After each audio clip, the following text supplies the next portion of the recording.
Hello everyone, today we will study about our Article 27 which is a part of Fundamental Right to Freedom of Religion. ये जो article है ये tax से related है कि किसी भी ये जो आर्टिकल है प्रोहिबिट करता है कि आप किसी भी पर्सन पर टैक्स नहीं इम्पोज कर सकते जो कि स्पेसिफिकली इस पर्पस के लिए है कि किसी पर्टिकुलर रिलीजियन या रिलीजियस डिनोमिनेशन का प्रमोशन हो या एडवांसमेंट हो या उनके मेंटेनेंस के लिए। अब हम आते हैं अपने अगले स्लाइड पे, ये आपको और डिटेल में बताएगा। अच्छा, आपको ये बात समझ आ रही है ना? इसके कहने का मतलब यही है कि किसी पर्सन से हम टैक्स नहीं ले सकते इस पर्पस के लिए कि किसी पर्टिकुलर रिलीजन का या रिलीजियस डिनोमिनेशन का फ़ायदा हो। सीधी सी बात है, कोई क्यों ही देना चाहेगा। अच्छा, अब इसके पीछे रीज़न क्या है? आप you think it okay, solve this question. मैं लेटर इस वीडियो में बताऊंगी कि रीज़न क्या है जो कि डॉक्टर B.R. अम्बेडकर ने बताया है। तो इसमें जो है जो लिवाई होना चाहिए, अब इसके अंदर कंडीशंस है। अब मैं कुछ कंडीशन बताती हूँ। कंडीशन ये है कि जो लिवाई जो होना चाहिए वो टैक्स के फॉर्म में होना चाहिए, फ़ी के फॉर्म में नहीं होना चाहिए। अब आप सोचो कि टैक्स क्या है और फ़ी क्या है। देखो, जो टैक्स होता है वो होता है कि मतलब कंपल्सरली वो पैसा आपको देना ही पड़ेगा, लेकिन वो जो कोई पब्लिक अथॉरिटी आपसे पैसा लेगी लेकिन वो जो पैसा होगा ना वो पब्लिक पर्पज़ के लिए यूज़ होगा। ठीक है, जनरल रेवेन्यू में डाल दिया जाएगा और जो जनरल पब्लिक पर्पसेस होंगे उसके अंदर यूज़ किया जाएगा। लेकिन वही जो फीस है वो क्या होती है कि जैसे बोला जाएगा लोगों से कि इस पर्टिकुलर पर्पस के लिए, इस पर्टिकुलर सर्विस प्रोवाइड करने के लिए आपसे टैक्स दिया जा रहा है। आप चाहे उसे विलिंगली एक्सेप्ट करो या अनविलिंगली, ओके, लेकिन देना पड़ेगा। और जो पेमेंट कलेक्ट होगा वो किसी पर्टिकुलर पर्पस के लिए यूज़ होगा और वो जनरल रेवेन्यू में नहीं डाला जाएगा, जनरल पब्लिक पर्पस के लिए नहीं यूज़ होगा, उसे बोलते हैं फीस। तो आप समझ गए होगे जो टैक्स है वो जनरल पब्लिक पर्पस के लिए है, और लेकिन जो फीस है वो किसी पर्टिकुलर चीज़ के लिए। तो मतलब जैसे हिंदू के एडवांसमेंट के लिए आपसे फीस मांगा जा सकता है। आप बीइंग अ हिंदू, आपसे हिंदू रिलीजन के एडवांसमेंट के लिए फीस मांगी जा सकती है, तो आपको देना पड़ेगा, है ना। अब देखो, एक बात ध्यान रखना, जो यहाँ पे टैक्स है वो तो कंपल्सरी देना है, फीस भी देना ही है। इन दोनों में डिफरेंस ये है ना, डिफरेंस तो ऐसा सच है नहीं, लेकिन हमने अपने पढ़ने के पर्पस से बना लिया है।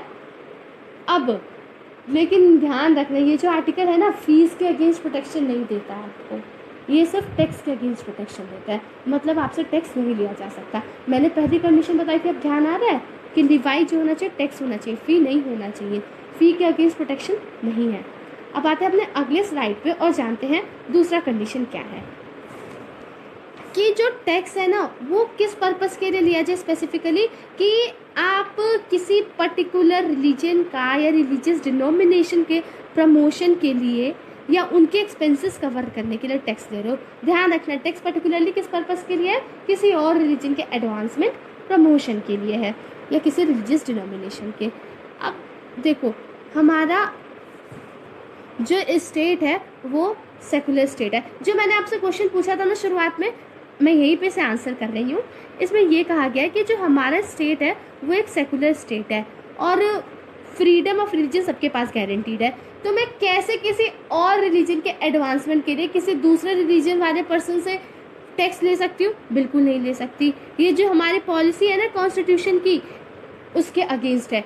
अब जो पब्लिक फंड का पैसा है आप किसी पर्टिकुलर रिलीजन के एडवांसमेंट के लिए कैसे लगा सकते हो? टैक्स तो जो होता है जनरल पब्लिक पर्पस के लिए होता है, तो आप जनरल पब्लिक के लिए जो पैसा है आप किसी पर्टिकुलर रिलीजन में जाके कैसे लगा सकते हो? ये डॉक्टर B.R. अम्बेडकर का कहना था। हमारा सेकुलर कंट्री है, ध्यान रखना। और अगर मैं टैक्स लेके किसी पर्टिकुलर रिलीजन पे लगाऊंगी तो उसका सेकुलर करेक्टर चला जाएगा। और एक और बात, हमें right to freedom of religion मिला है, तो मेरी मर्जी मैं किसी भी रिलीजन को फॉलो करूँ, मुझसे किसी दूसरे रिलीजन के एडवांसमेंट के लिए पैसा नहीं लिया जा सकता। अब आते हैं अपने अगली स्लाइड पे। ये केस है Suresh Chandra Chiman Lal Shah versus union of India. एक इसमें पिटिशनर था, उसने ये बोला कि एक्चुअली महावीरा जो थे फाउंडर जैन रिलीजन, उनकी 2500th एनिवर्सरी सेलिब्रेट हो रही थी। मतलब वो टैक्स से ही सेलिब्रेट हो रही थी ऑब्वियसली। तो पिटिशनर का ये कहना था कि अगर आप महावीरा की एनिवर्सरी सेलिब्रेट कर रहे हो मतलब आप जैन रिलीजन के प्रमोशन कर रहे हो, ओके, उनका रिलीजन को बढ़ावा दे रहे हो। ये आर्टिकल 27 का वायलेशन है, क्योंकि जो हमने टैक्स दिया है वो आप किसी पर्टिकुलर रिलीजन के लिए कैसे यूज़ कर सकते हो। तो कोर्ट ने बोला कि जो महावीर है उन्होंने इंडिया के हेरिटेज को बहुत ज़्यादा कंट्रीब्यूट किया है।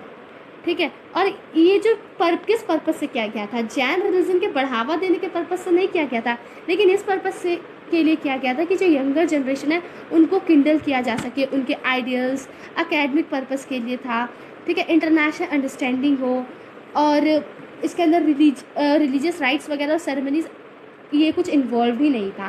तो कैसे आपका इन्फ्रिंजमेंट ऑफ आर्टिकल 27 हो रहा है? आर्टिकल 27 का इन्फ्रिंजमेंट नहीं था, petition was dismissed. I hope you like this video. Thank you for watching this video. Please do like, share and subscribe our channel for more videos.